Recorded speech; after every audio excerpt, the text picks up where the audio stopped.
Hello everyone, welcome to new lecture of heme metabolism. जिसमें हमने दो लेक्चर्स कवर किए हैं अभी तक, जिसमें एक में हमने हीम सिंथेसिस के बारे में पढ़ा था और एक में हमने पोरफायरिया की इंट्रोडक्शन पढ़ी थी।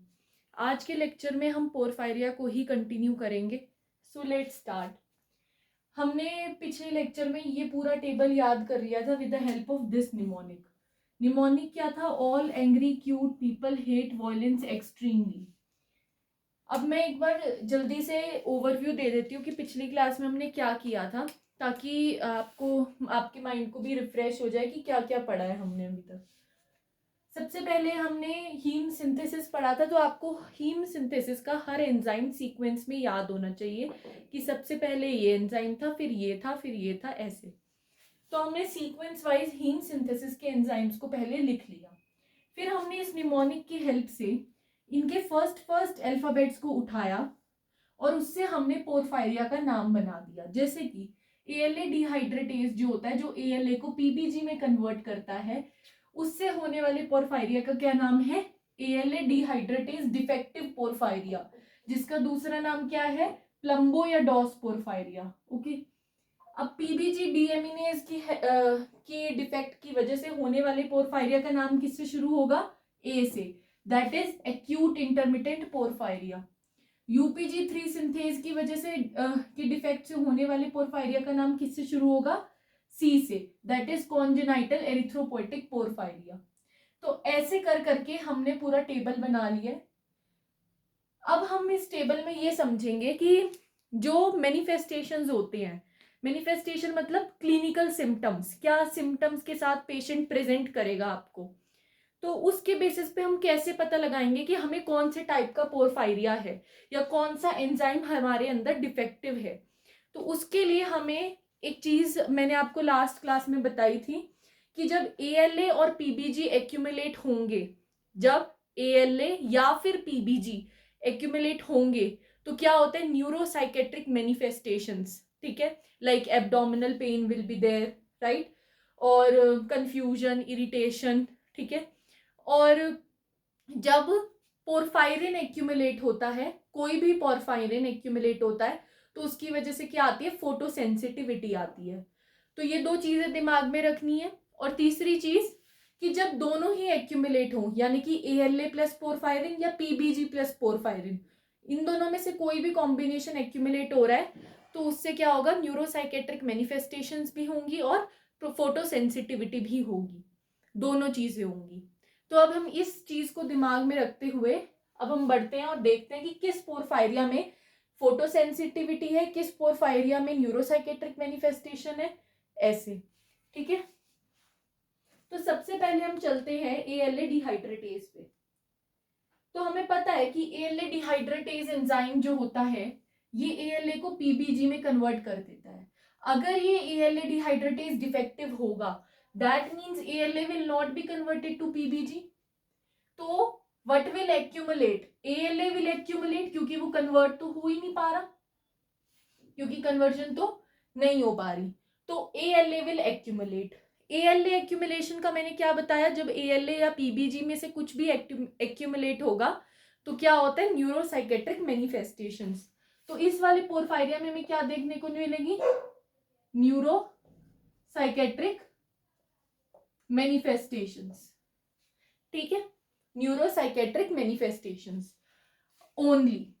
इसमें हमें फोटोसेंसिटिविटी देखने को नहीं मिलेगी। ठीक है।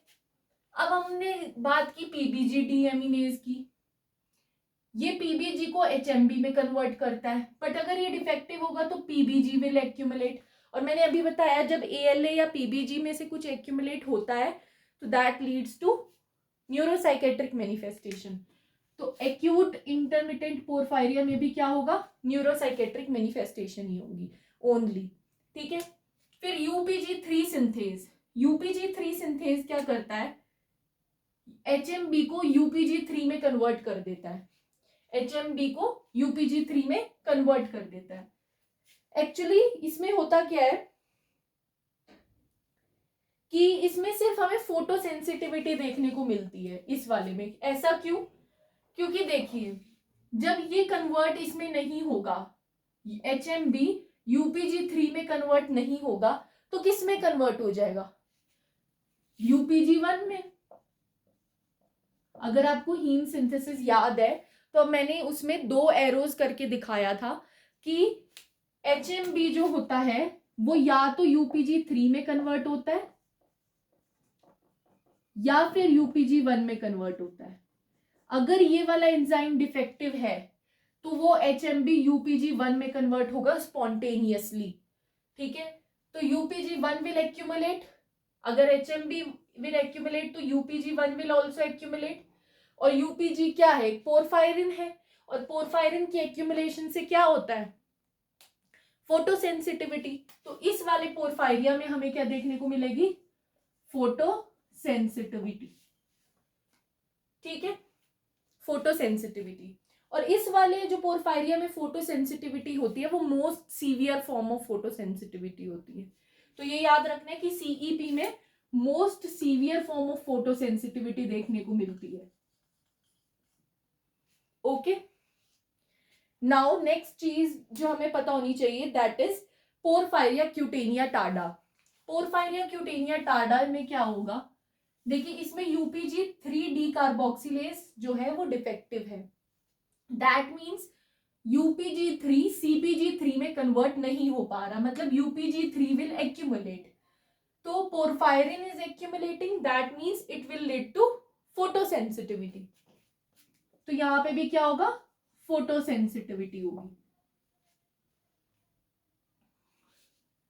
नाउ अभी हम इन दोनों को छोड़ देते हैं, अभी हम इस पे बढ़ते हैं 7th नंबर पे, फेरोचीलेटेज। अगर फेरोचीलेटेज डिफेक्टिव है तो प्रोटोपोरफायरिन हीम में कन्वर्ट नहीं हो पा रहा, that means protoporphyrin will accumulate, and जब पोरफायरिन एक्यूमुलेट होते हैं तो क्या होता है? फोटोसेंसिटिविटी, ठीक है। तो ये मैंने ओनली वाले केसेस बताए। ओनली मतलब इसमें सिर्फ न्यूरोसाइकेट्रिक मैनिफेस्टेशन है, फोटोसेंसिटिविटी नहीं है। इसमें सिर्फ फोटोसेंसिटिविटी है, न्यूरोसाइकेट्रिक मैनिफेस्टेशन नहीं है। अब मैं वो केसेस बताऊंगी जिनमें दोनों है, दैट इज न्यूरोसाइकेट्रिक भी है और फोटोसेंसिटिविटी भी है।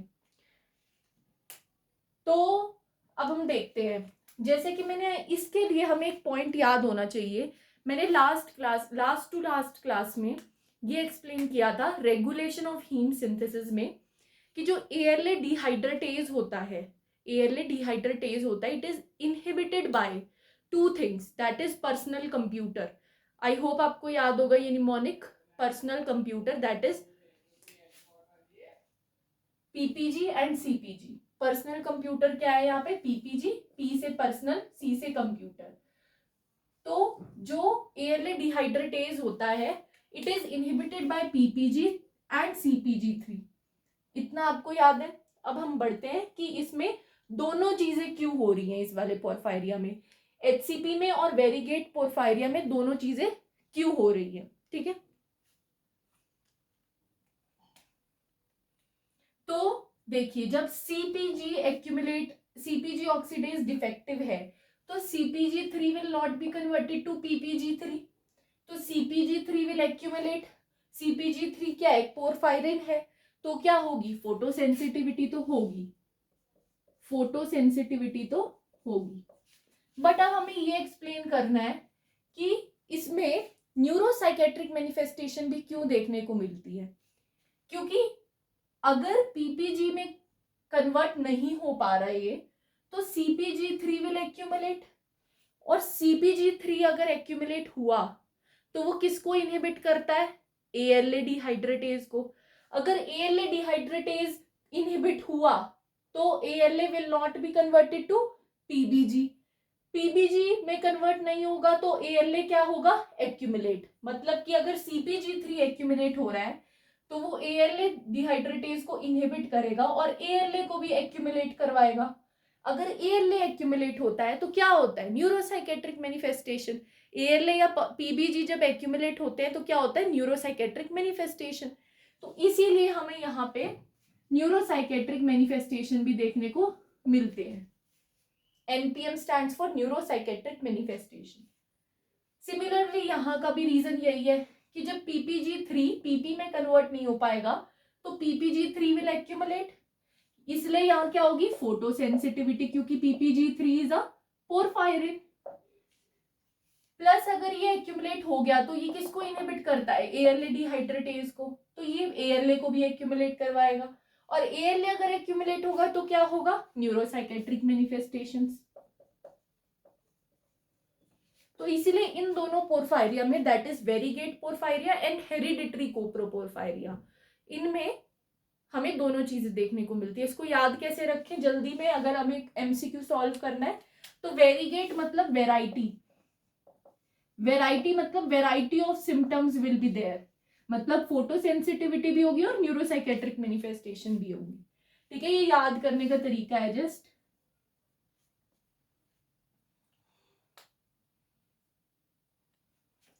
तो ये हमने समझ लिया कि कौन से पोरफायरिया में क्या कौन सी चीजें होंगी।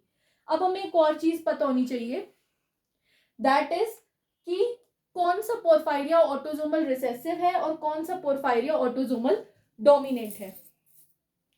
तो अब हम इसको पढ़ेंगे कि autosomal recessive and autosomal dominant कौन सा पोरफायरिया है।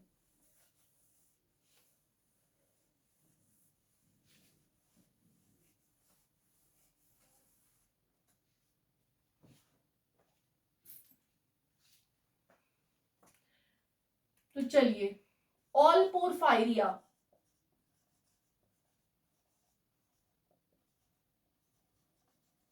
आर ऑटोसोमल डोमिनेंट एक्सेप्ट, इसको याद करने के लिए एक निमोनिक है कि एक पर्सन है उसके घर में AC है, ठीक है, AC है, तो AC है, AC है, ठीक है। तो A से क्या आएगा, ADP, ALA डिहाइड्रेटेज डिफेक्टिव पोरफायरिया। जो ALA डिहाइड्रेटेज जिसको हम प्लम्बो या डॉस पोरफायरिया भी कह रहे थे, उस वाले पोरफायरिया को ऑटोसोमल रिसेसिव है वो, ठीक है। C stands for CEP, congenital erythropoietic porphyria, और H स्टैंड्स फॉर HEP, ये एक नए टाइप का पोरफायरिया है, ठीक है। इसको हम क्या कहते हैं, इस पोरफायरिया को कहते हैं हिपैटो एरिथ्रोपोइटिक पोरफायरिया, ठीक है। अब ये किसकी वजह से होता है, ये UPG डी कार्बोक्सिलेज की डिफेक्ट की वजह से होता है, जिसकी वजह से क्या हो रहा था, PCT यानी कि पोरफायरिया क्यूटेनिया टार्डा हो रहा था, जिस एंजाइम के डिफेक्ट की वजह से, उसी एंजाइम के डिफेक्ट की वजह से हेरिडिटरी एरिथ्रोपोइटिक पोरफायरिया भी होता है। बट जो पोरफायरिया क्यूटेनिया टार्डा था वो एक ऑटोसोमल डोमिनेंट डिजीज है, बट हेरिडिटरी एरिथ्रोपोइटिक पोरफायरिया जो कि डी कार्बोक्सिलेज की वजह से हो रहा है, दैट इज ऑटोसोमल रिसेसिव, ठीक है। इसका फुल फॉर्म मैं लिख देती हूँ, हेरिडिटरी सॉरी हिपैटिक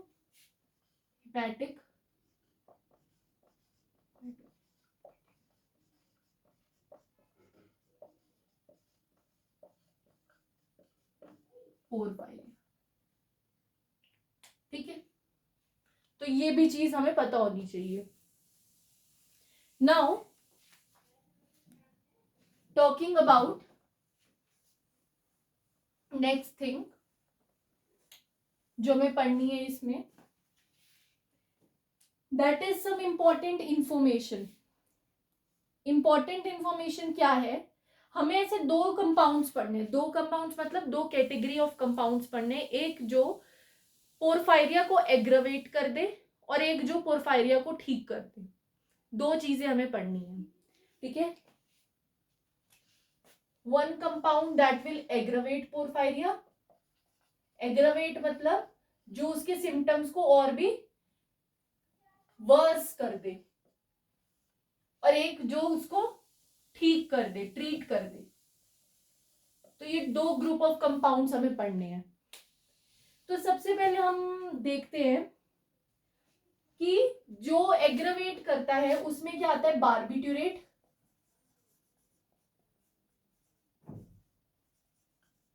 फेनिटोइन, या फिर any cytochrome P450 inhibitor, inducer sorry, ये इसके सिम्टम्स को एग्रावेट करते हैं। तो आपसे क्वेश्चन पूछा जा सकता है व्हाई। तो इसका रीजन क्या है?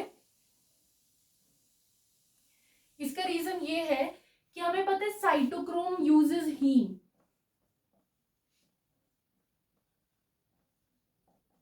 अगर हीम यूज होगा तो हीम सिंथेसिस जो होगी, बॉडी चाहेगी कि हीम कंटिन्यूसली यूज हो रहा है तो हम हीम को कंटिन्यूसली बनाते रहे ताकि हीम की शॉर्टेज ना हो जाए, क्योंकि वो कंटिन्यूसली साइटोक्रोम द्वारा यूज हो रहा है।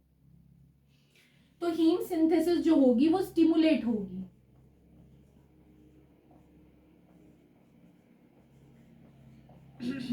Haem synthesis will be stimulated. अगर हीम सिंथेसिस स्टिमुलेट होगी तो मान लीजिए मेरे एक एंजाइम में डिफेक्ट है, तो जो हीम सिंथेसिस की साइकिल है वो उस एंजाइम पे आके रुक जाएगी और जो उससे पिछले वाला सबस्ट्रेट है वो एक्यूमुलेट हो जाएगा। तो इसकी वजह से क्या होगा? सबस्ट्रेट और ज्यादा एक्यूमुलेट होगा। क्यों? क्योंकि हीम सिंथेसिस बहुत ज्यादा हो रही है, तो सबस्ट्रेट विल एक्यूमुलेट मोर। तो इसी वजह से कहते हैं कि साइटोक्रोम P450 इंड्यूसर, जैसे कि एग्जांपल क्या है इसके, बार्बिटूरेट एंड फेनिटोइन, ये क्या करते हैं? एग्रावेट करते हैं symptoms of porphyria. Phenytoin is an anti epileptic drug जो सीजर्स के ट्रीटमेंट में दी जाती है। फेनिटोइन के साथ साथ वेलप्रोइट भी एक ऐसी ड्रग होती है जो सीजर्स के ट्रीटमेंट में दी जाती है। ठीक है। Now second thing, starvation.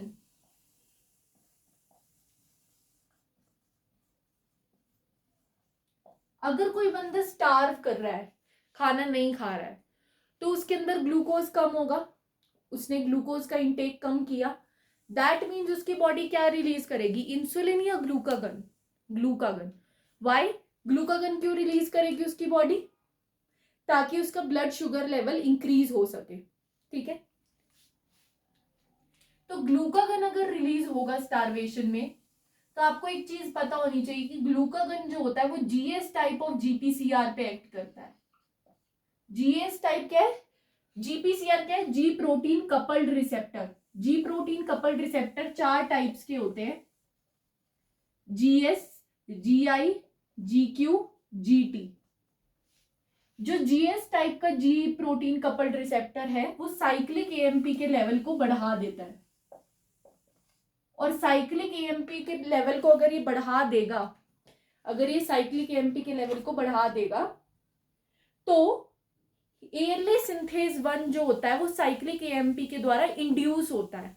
ALA synthase 1 जो होता है, एएलए सिंथेज 1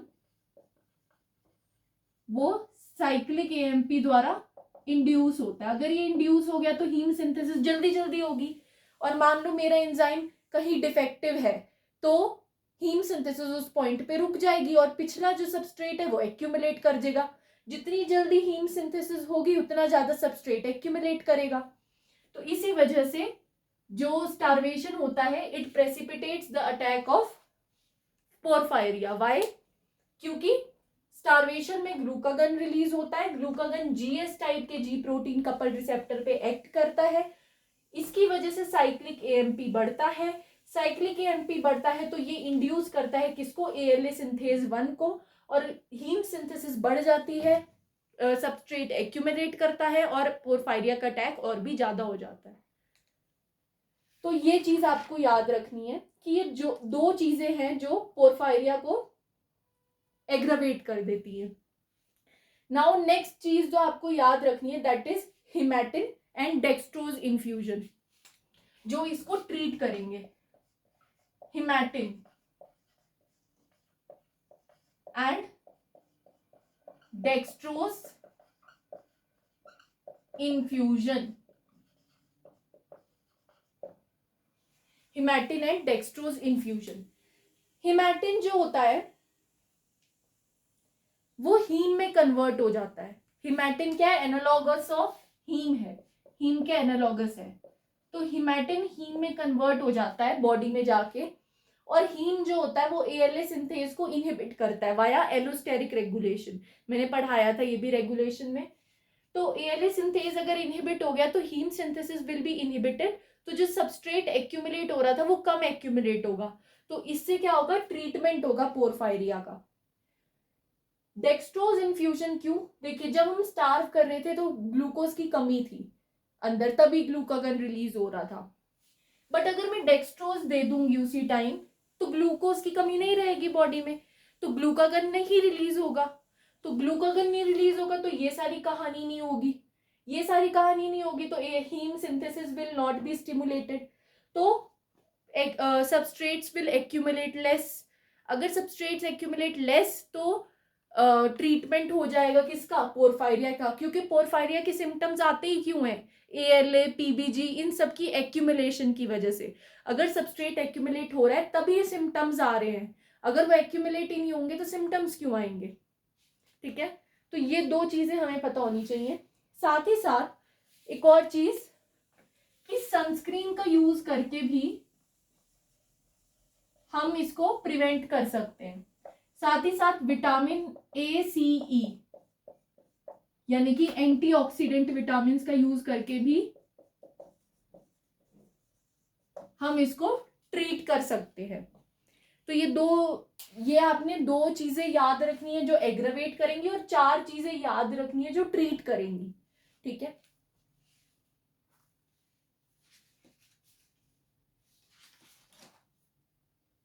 तो this is all for today, thank you for watching my video. अभी पोरफायरिया पे थोड़ा सा और भी बचा है तो वो हम नेक्स्ट क्लास में करेंगे, आज के लिए इतना ही।